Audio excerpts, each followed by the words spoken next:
안녕하십니까. M투자그룹 송팀장입니다. 간밤 잘 주무셨나요? 오늘 주요 이슈는 바이든 대통령과 시진핑 국가주석의 통화를 메인으로 해서 설명하도록 하겠습니다. 구독과 좋아요 눌러주시고요. 빠르게 듣고 싶으신 분은 1.2배속으로 시청하시면 되겠습니다. 일단 사람들의 주식 투자자들의 심리가 극단적 공포로 약간 개선이 되었습니다. 어제는 18이었는데 오늘은 26으로 공포 심리 지수가 개선이 되었고요.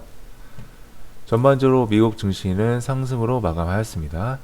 그래서 애플, 마이크로소프트, 엔비디아, 구글, 테슬라, 아마존 등의 빅테크 섹터들 상승 마감하였고요. 헬스케어 섹터 반등하였고 에너지 섹터도 반등, 전반적으로 반등한 모습을 보였고요. 버크셔는 신고가를 계속 기록하고 있습니다. 그래서 미국 증시는 다우, 나스닥, S&P 500 모두 1% 이상씩 상승하며 어제 FOMC 불확실성 해소 기대감을 이어갔습니다. 어제 아시아 증시도 나쁘지 않았죠. 유럽 증시도 전반적으로 보합세를 유지하였습니다.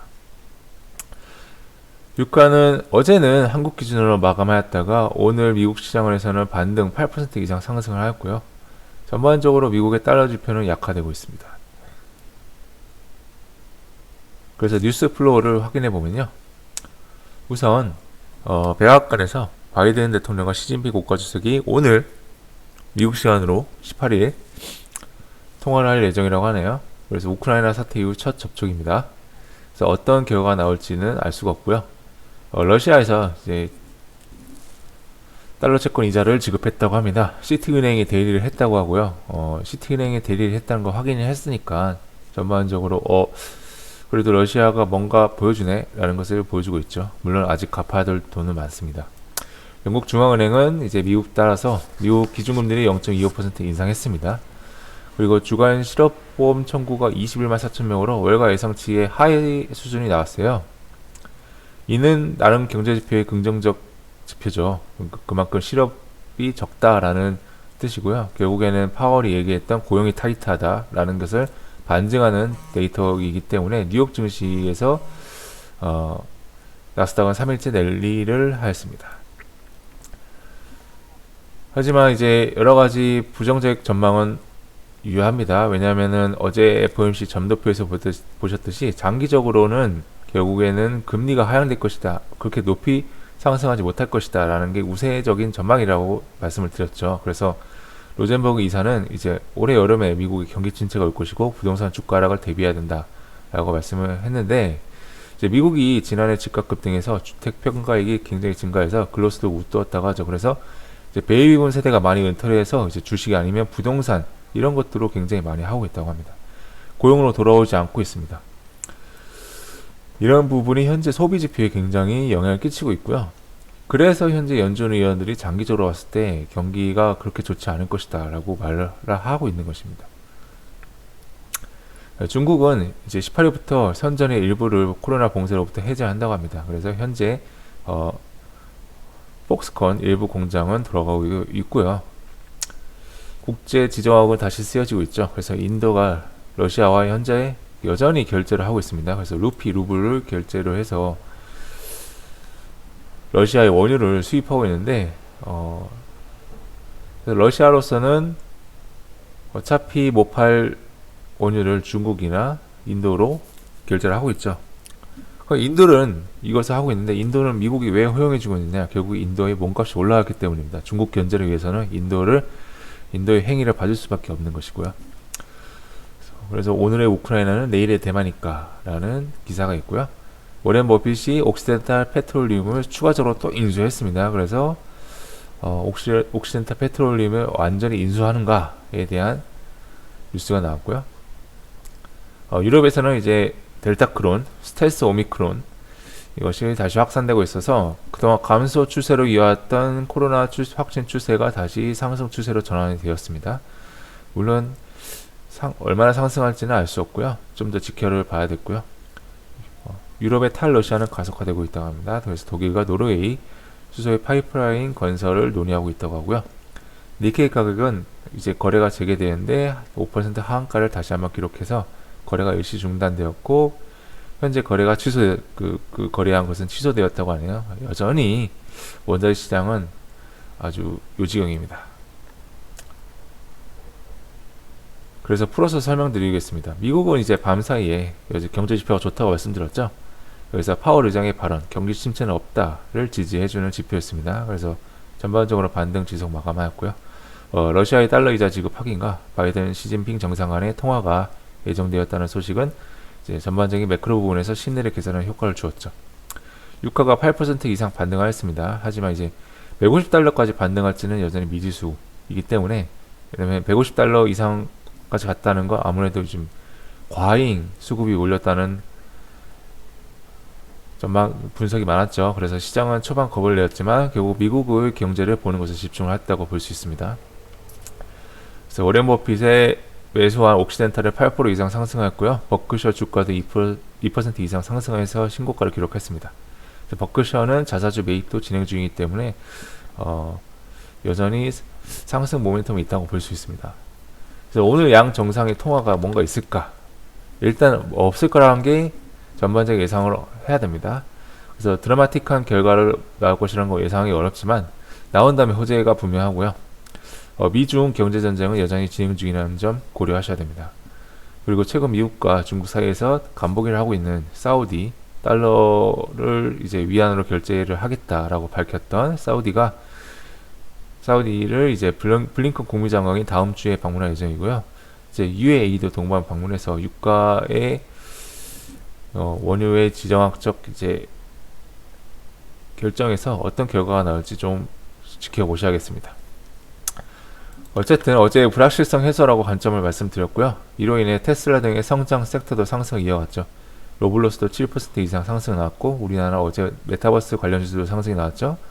그리고 금융 섹터는 전반적으로 차익 매물이 실현되었습니다. 이런 가운데 자산 가격의 거품 이야기는 지속적으로 나오고 있죠. 여전히 은퇴한 베이비붐 세대들은 일자리로 나오지 않고 있고, 미국의 만성적 일자리 부족 현상 겪고 있습니다. 그래서 경제가 일자리 부족이 아니고 일자리는 많은데 현재 일하는 사람이 적다라고 노동력 부족 현상 겪고 있습니다. 그래서 경제가 제대로 돌아가려면 이 부분이 이제 노동력 부족 부분이 해소되어야 됩니다. 그래서 장기 채권 대신 단기 채권 선호가 여전히 우위를 점하고 있기 때문에 현재 장단기 채권 금리는 다시 마이너스로 전환될 움직임을 보이고 있다는 점 고려하셔야 됩니다. 그래서 이 부분이 다시 현재 횡보 움직임이 다시 깨지고 마이너스로 전환되면 시장은 다시 요동칠 가능성이 굉장히 높습니다. 오늘은 미국의 1분기 선물 옵션 만기일입니다. 굉장히 좀 중요한 이슈죠. 그래서 지난 3개월간 하락한 시장의 방향성을 바꾸는 대규모 풋 청산이 나올 것으로 예상합니다. 하락 배팅에 걸었던 이제 선물 옵션 이제 트레이더들이 이제 풋 청산을 하겠죠. 그래서 이렇게 1분기 중요한 일정들은 대부분 마무리되어 가고, 오늘 선물 옵션 만기일은 이제 내일 새벽에 끝나는 거기 때문에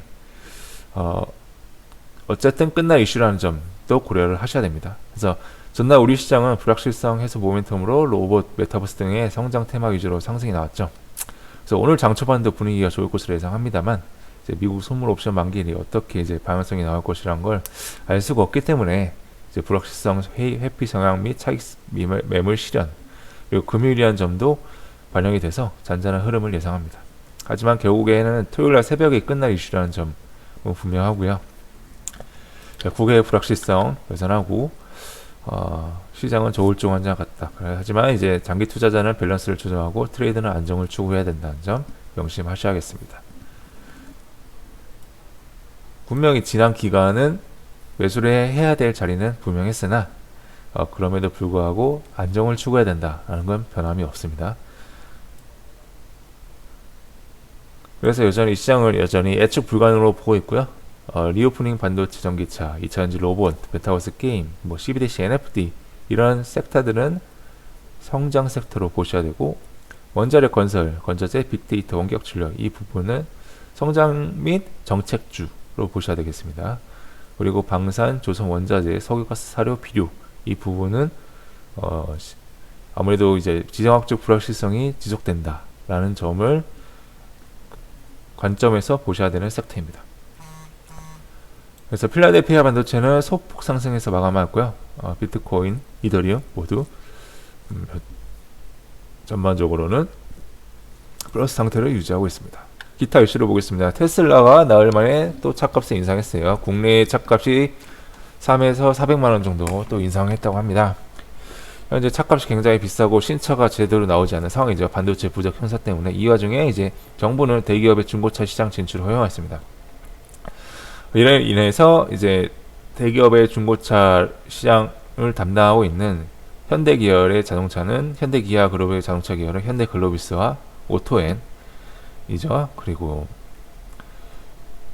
현대 오토웨버도 어느 정도 연관이 있다는 관련주로 보셔야 되겠고요. 정부가 이제 미국과 철강 232조를 재협상 내신에 조건 개선을 추진한다고 하네요. 이제 미국과의 관계 개선의 하나의 지표로 봐야 되겠고요. 그래서 어제 철강주들이 시에서 어느 정도 좀 상승한 모습을 보였습니다.